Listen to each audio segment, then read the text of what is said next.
Welcome to our channel, where we dive deep into the most critical military and geopolitical developments shaping our world today.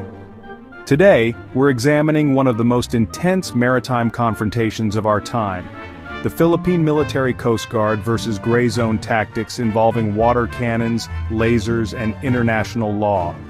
This is a story of sovereignty, strategy, and survival in contested waters. Get ready for 10 minutes of detailed analysis, hard facts, and the truth behind the headlines. The Philippine Coast Guard, established in 1901, operates under the Department of Transportation with a budget of 18.2 billion pesos as of 2023.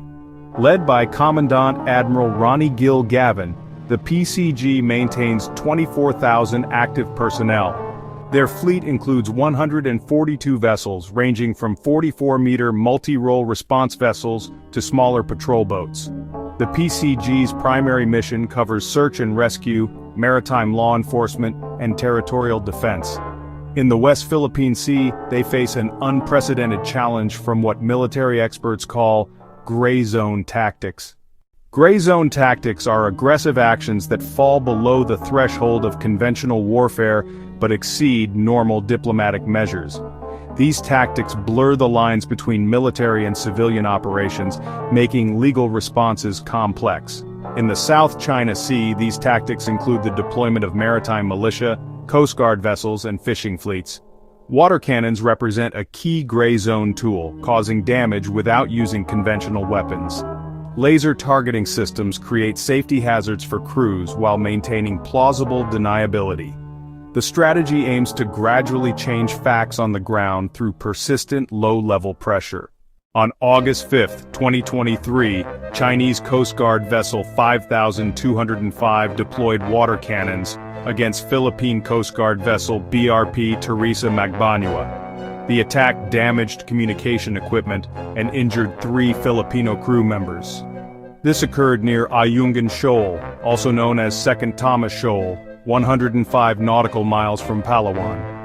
The incident marked the first reported injuries from water cannon attacks in the disputed area. On December 9, 2023, 8 Chinese vessels surrounded 2 Philippine Coast Guard ships near Scarborough Shoal. Chinese Coast Guard vessel 3105 used water cannons with pressure exceeding 150 psi against BRP Bagakay. The attack caused structural damage to the vessel's superstructure and disabled navigation equipment. PCG spokesperson Commodore J. Tariella reported 47 documented water cannon incidents between January 2022 and March 2024. Chinese vessels have deployed military-grade laser systems against Philippine Coast Guard crews since February 2023. On February 6, 2023, Chinese Coast Guard vessel 5901 directed laser beams at BRP Malapascua's bridge crew. Intelligence reports indicate Class 3B lasers with power output between 5 and 500 milliwatts were used. These lasers can cause temporary blindness and permanent retinal damage at ranges up to 2 kilometers. The most severe incident occurred on March 15, 2023, when multiple laser systems targeted PCG vessel BRP Sindangan. 2 crew members required medical evacuation for vision-related injuries following the 20-minute laser exposure. The Philippine Coast Guard has documented 23 laser incidents across 12 different locations in the West Philippine Sea. Under the United Nations Convention on the Law of the Sea, the Philippines maintains exclusive economic zone rights extending 200 nautical miles from its coastline. The 2016 Permanent Court of Arbitration ruling invalidated China's 9-line claims in the South China Sea. International maritime law expert Professor J. Badong Bakal states that water cannon attacks constitute unlawful use of force. Article 2 of UNCLOS grants coastal states sovereignty over their territorial sea extending 12 nautical miles from baseline. The Philippine Constitution's Article 1 defines the country's territorial boundaries, including the West Philippine Sea areas. ASEAN's Declaration of Conduct, signed in 2002, prohibits activities that complicate or escalate disputes. The United States conducts freedom of navigation operations, with 7 missions in 2023 challenging excessive maritime claims. The Philippines has filed 147 diplomatic protests against Chinese actions since President Marcos Jr. took office in June 2022. As of March 2024, the Philippine Coast Guard reports an average of 3.2 encounters per week with Chinese vessels in disputed waters. Chinese Coast Guard maintains a permanent presence of 15 to 20 vessels in the Scarborough Shoal area. Resupply missions to BRP Sierra Madre at Ayungin Shoal face interference in 89% of attempts, according to PCG data.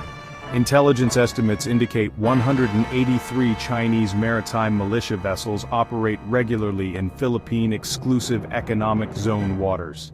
Aggressive encounters increased by 340% between 2022 and 2023, with water cannon incidents rising from 11 to 47 cases. The Philippine Coast Guard has upgraded communication systems on 24 vessels to better document and report incidents. Joint patrols with the United States, Japan, and Australia have increased to 12 operations in the first quarter of 2024. The South China Sea carries 21% of global maritime trade, valued at $5.4 trillion annually.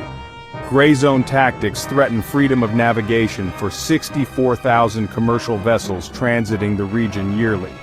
Defense analysts warn that escalating gray zone tactics could trigger Article 5 of the U.S.-Philippines Mutual Defense Treaty.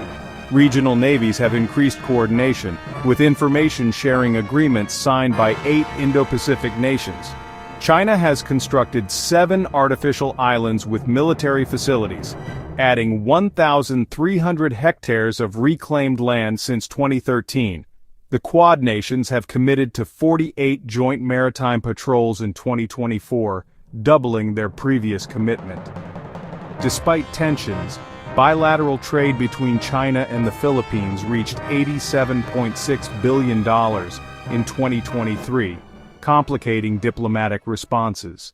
The Philippine Coast Guard is implementing new training protocols for gray zone encounter management, training 2,400 personnel in 2024. Technology upgrades include real-time incident documentation systems and enhanced satellite communication capabilities. Legal experts are developing new international frameworks to address gray zone tactics in maritime environments. The goal remains peaceful resolution through diplomatic channels while maintaining territorial integrity. The next generation of Coast Guard officers will face increasingly complex challenges requiring both courage and restraint. The Philippine Coast Guard continues its mission to protect national sovereignty while promoting regional stability. The future of the South China Sea depends on international cooperation, legal frameworks, and peaceful dialogue. The Philippine Coast Guard's confrontation with gray zone tactics represents a critical test of international maritime law and regional stability. These incidents involving water cannons, lasers, and legal challenges will shape the future of maritime security. If this deep dive into military strategy and international law opened your eyes to these critical issues, smash that subscribe button right now. Hit the like button if you want more detailed military analysis and geopolitical breakdowns. Drop a comment below with your thoughts on how these gray zone tactics might evolve and what you'd like us to cover next. Ring that notification bell so you never miss our latest investigations into the world's most important military developments. Until next time, stay informed, stay engaged, and keep questioning the stories that shape our world.